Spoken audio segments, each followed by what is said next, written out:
कि एजेंडा राजनीतिक दलें नहीं बनाती, ऐसी सभाएं बनाती है, कॉन्स्टिट्यूशन क्लब ऑफ इंडिया से बनती है और भी ऐसे सभागारों से बनती है कि एक दिन सड़क पे निकलो तो ये सरकार को पता चलेगा।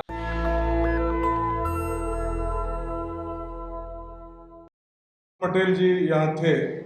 मैं बताना चाहूंगा कि बहुत ही विनम्रता के साथ और बहुत ही एक जज्बे से वो हर कार्यक्रम में सम्मिलित होते हैं। पिछले कार्यक्रम जो 23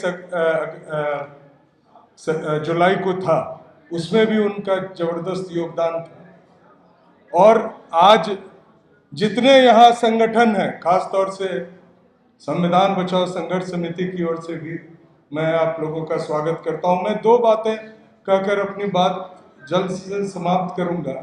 यहाँ हमारे किसान आंदोलन के बहुत ही सम्मानीय लोग धनखड़ साहब उपस्थित हैं, हुड्डा साहब हैं, हमारे मनोज सहरावत साहब हैं और भी लोगों का मैं पूरा नाम नहीं जानता हूँ। राजेंद्र पाल गौतम जी हैं, वीरेंद्र सिंह जी जस्टिस साहब हैं, विजेंद्र जी हैं, साथ में जो यदुवंशी समाज के हैं डॉक्टर रतन लाल, सभी लोग जुड़े हुए हैं। लेकिन आज एक प्रोफेसर साथी ने हमारे ओर से एक प्रश्न उठाया कि एक मंच पर जब हम दिख रहे हैं तो ये आईबी और सीआईडी सबके लिए बहुत ही चौंकने वाली बात, हमारी जो भी बात है यहाँ सीधे ऊपर पहुंच रही है और उसका साक्षी मैं हूं। मैं वो बात खुलासा नहीं करूंगा जो पिछले प्रोग्राम के दरमियान हमारे एक सम्मानीय गेस्ट को किस तरह से कहां से फोन आया कि आप वहां से तुरंत हटे। डॉक्टर रतन लाल जानते हैं, कुछ साथियों से मैं ये डिस्कस कर चुका हूं। तो इसका मतलब है कि तीर निशाने पर लग रही है। जो दो तीन बातें मैं कह रहा हूं वो सिर्फ एक अहम बात है।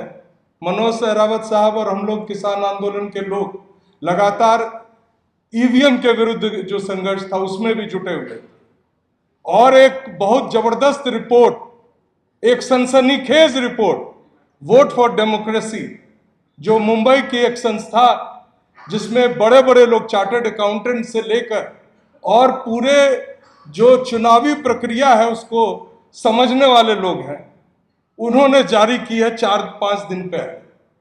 और उस रिपोर्ट में बताया गया है कि 364 लोकसभा सीटों पर जो नंबर ऑफ वोट्स पोल्ड थे एंड जो नंबर ऑफ वोट्स काउंटेड है उनमें बहुत बड़ा गैप, और वो गैप इतना अधिक है कि 79 सीट्स ऐसे हैं जो कि एनडीए के खाते में गए हैं, बीजेपी को गए हैं, जो जाना चाहिए था इंडिया गठबंधन को।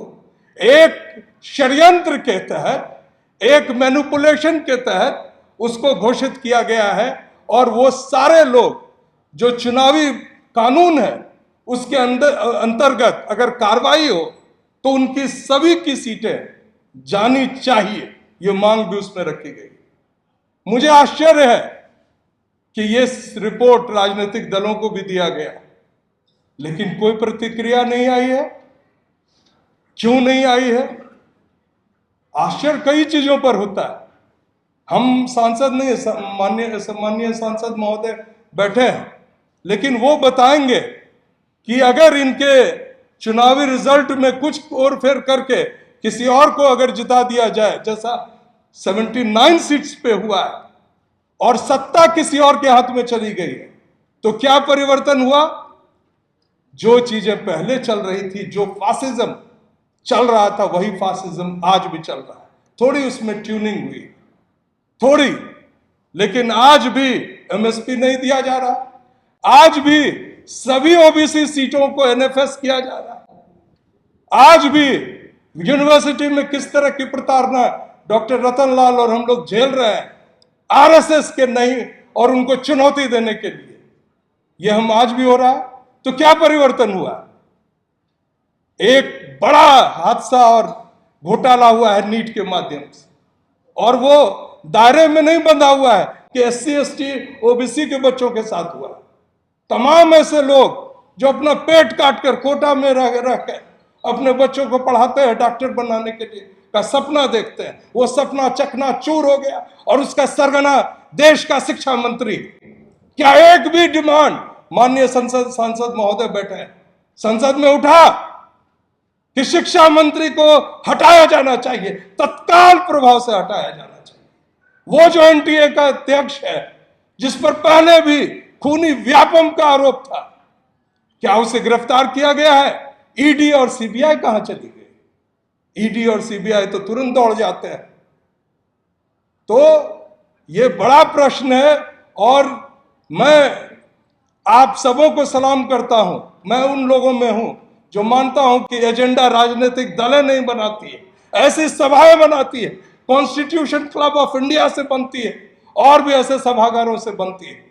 हम अब तादाद में कम हो अधिक हो उससे फर्क नहीं पड़ता है, लेकिन ये बात आज कहने की जरूरत देश के संसद के अंदर भी अगर होता है तो सिर्फ एक दो लोगों को ही होता है। आप प्रोसीडिंग्स देख रहे होंगे लोकसभा का।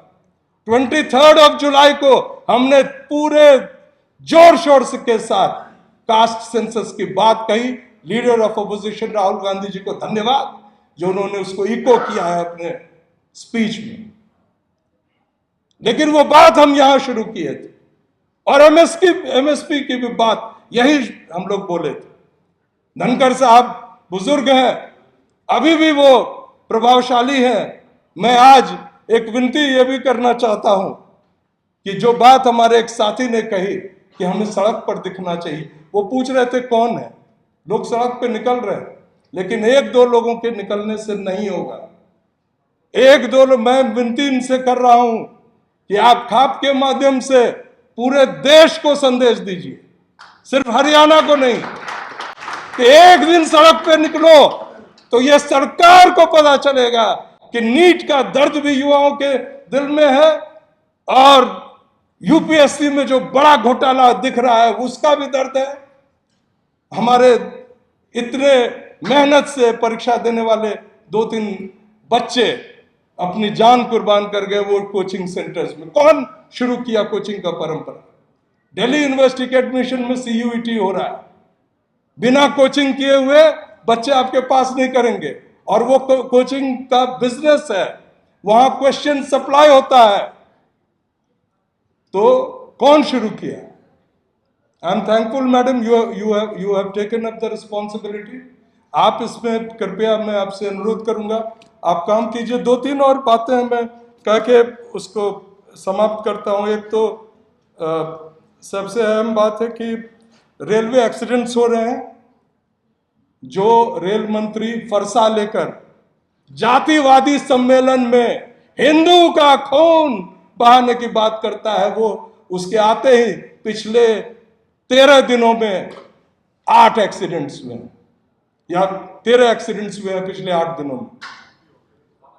और सबसे भयानक एक्सीडेंट जो हुआ था जिसमें हजारों लोग मरे थे, वो भी इन्हीं महोदय ब्राह्मण सभा के बड़े नायक जो रेल मंत्री जी हैं उनके कार्यकाल में हुआ है।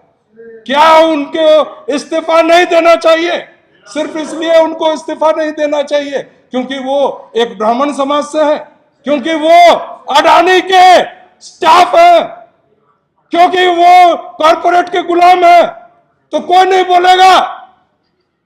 अडानी के हवाम में सबको नंगा नजर नहीं आनी चाहिए। मैं विपक्ष के नेता को धन्यवाद देता हूं कि अकेले व्यक्ति है जो शादी के नंगा नाच में नहीं पहुंचे। डीएमके के उन नेताओं को सम्मान देता हूं जिसकी एक भी मंत्री उस शादी में नहीं पहुंचा जहां लोग अपने आप को गुलामी की वो दास्तां दिखा रहे थे लेटकर। मैं धन्यवाद देता हूं कुछ खिलाड़ियों को भी। और सबसे बड़ी बात, हमारे सम्मानीय जो हमारी बात को आप तक पहुंचाते हैं ब्रॉडकास्टर्स, जो यूट्यूब के माध्यम से पहुंचाते हैं। कई लोगों के यूट्यूब डिमोनेटाइज हो गए क्योंकि ईवीएम शब्द हमने कहा। और आज दोबारा एक कानून आ रहा है, न्यू ब्रॉडकास्टिंग बिल। माननीय सांसद को पता होगा, अब जो हम बात कहेंगे वो बात भी आप नहीं सुन पाएंगे क्योंकि ये आपकी बात रिपोर्ट नहीं कर पाएंगे। या कानून में परिवर्तन हो चुका है। उस कानून के अंतर्गत जब चाहे दिल्ली पुलिस इस हॉल को जेल घोषित कर सकती है, आप यहीं रहेंगे। 90 दिन का जुडिशियल कस्टडी, और यही फासिस्ट सरकार ला रही है। तो परिवर्तन तो कुछ हुआ नहीं है, और ब्रॉडकास्टिंग बिल अगर यही रहा, उसका भी विरोध तो हर वर्ग के दिलों में एक तूफान है, विरोध है, चाहे वो किसान हो, युवा हो, शिक्षक हो, प्रोफेसर्स हो। और जो सरकारी नौकरियों की बात चल रही है, तो नौकरियां तो खत्म हो रही है, अभी एग्री। लेकिन एक बात मैं कह के अपनी बात समाप्त करता हूं कि 91 में आई वाज अ स्टूडेंट और मंडल कमीशन लागू हुआ, तो बड़ी विरोध हुआ। मैं बताना चाहूंगा कि कुछ सर्विसेज जो है इस देश पे शासन करने के लिए, यूपीएससी, जिसमें फिर भी घोटाला हो रहा है। वीपी सिंह के समय 1600 वैकेंसीज थे, रिजर्व हो गए 50%, तो कितने बचे? 750। ठीक है, विरोध हुआ। ठीक उसके बाद पीवी नरसिम्हा राव की सरकार है, and what was the total number of vacancies? 350। So out of that अगर 50% हो गया, कितने बचे? 150। कोई आंदोलन नहीं हुआ, किसी ने अपने शरीर में आग नहीं लगाई, क्योंकि वो जो विरोध था वो भागीदारी का विरोध था। एससी, एसटी, ओबीसी भी कैसे कलेक्टर बनेगा, कैसे एसपी बनेगा, एसडीएम बनेगा, और आपके बराबर पे बैठेगा और आपके लिए वो फैसले लेगा, वो मंजूर नहीं था।